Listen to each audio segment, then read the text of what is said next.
Good morning from Hong Kong. My name's Aidan Gregory, Senior Correspondent at Insurance Asia News. We have here this morning Martin Au-Yeung, Vice President and Client Service Manager for North Asia at FM. How do you define resilience in the context of commercial property insurance in Asia, and why is it increasingly important for businesses in the APAC region? This is a very good question. So resilient in my mind is really about how do we help our customer to be able to prepare, to respond to any natural disaster that might happen at their facility. In Asia, about 91% of the losses are not insurable, especially when it comes to climate events, which makes it very important for buyers and operators to think about, in the absence of insurance for whatever reasons, how do they respond to those events so that they can minimize interruptions and the losing customers and make sure they are going to maintain that market share after an event. What role do innovative technologies and data analytics play in enhancing resilience for property insurance clients across the region?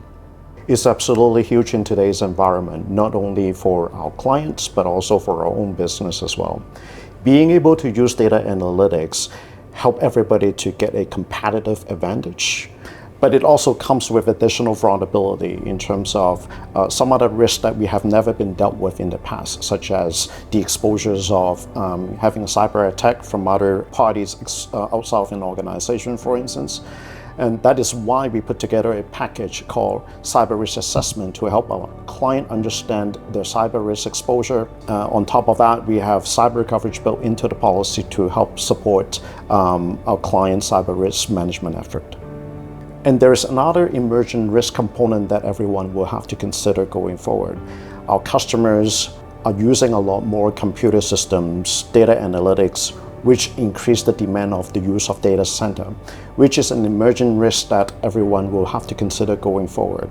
Data center is an emerging risk that everybody will have to consider going forward. There will be a lot more power requirement going to this data center. Chances are there will be on-site power generation equipment on site. And this is a completely different exposures that nobody have dealt with in the past.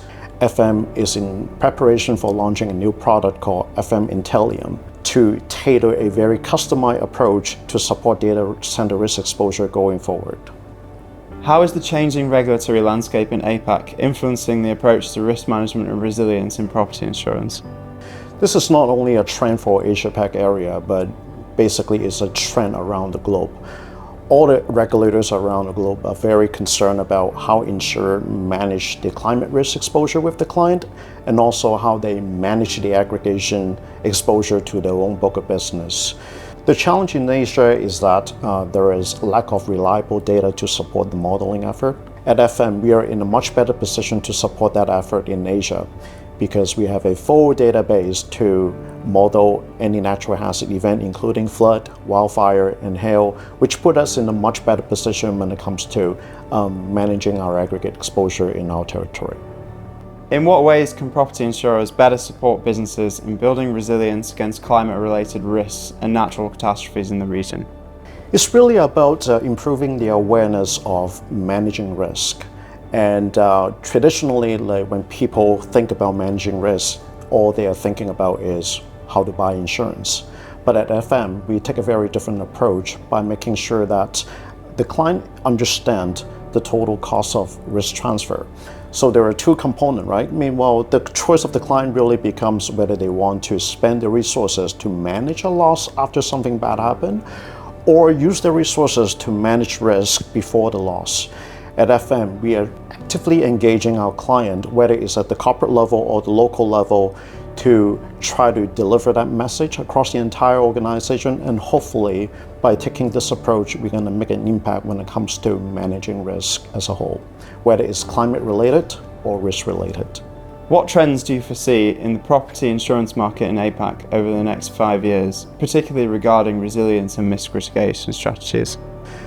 There are a few emerging risks that I think all the insurance community and buyers really need to consider. The first one come to my mind is lithium battery, whether it is the lithium battery that we use on personal device or a lithium battery being used to support a power gen facility.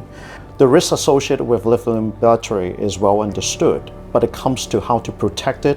This is a really huge research effort put together by the insurance community, research community around the world. At FM, we are really the forefront of all this, and we have customized solutions available to support our buyers when it comes to managing the exposure. The second piece that I can think of is going to be renewable energy. So there have been a lot of renewable energy development, whether it's in Europe or in the United States. We see that coming in Asia. Over the next few years, we expect that there will be a lot of renewable energy development in Asia. So that could be wind power generation, that could be battery energy storage systems, which require a very different approach when it comes to mitigate risk. And this is where FM, Renewable Business Unit, can come into play to support our ongoing client needs. The last component that I can think of will be the use of innovative building materials. So new design, new construction material will help lower the cost of overall construction, but it comes to other different risks as well, right? So it could be introducing additional fire risk, which some of the owners and buyers might not be able to recognize when they make the purchase decision. And FM approvals and our FM engineering team will be in a better position to guide our client in terms of selecting material so that our client will not need to spend additional resources and money to retrofit a problematic component. Thanks for your time this morning, Martin. I've enjoyed listening to your answers, and it's been an insightful conversation. And thank you for having me today.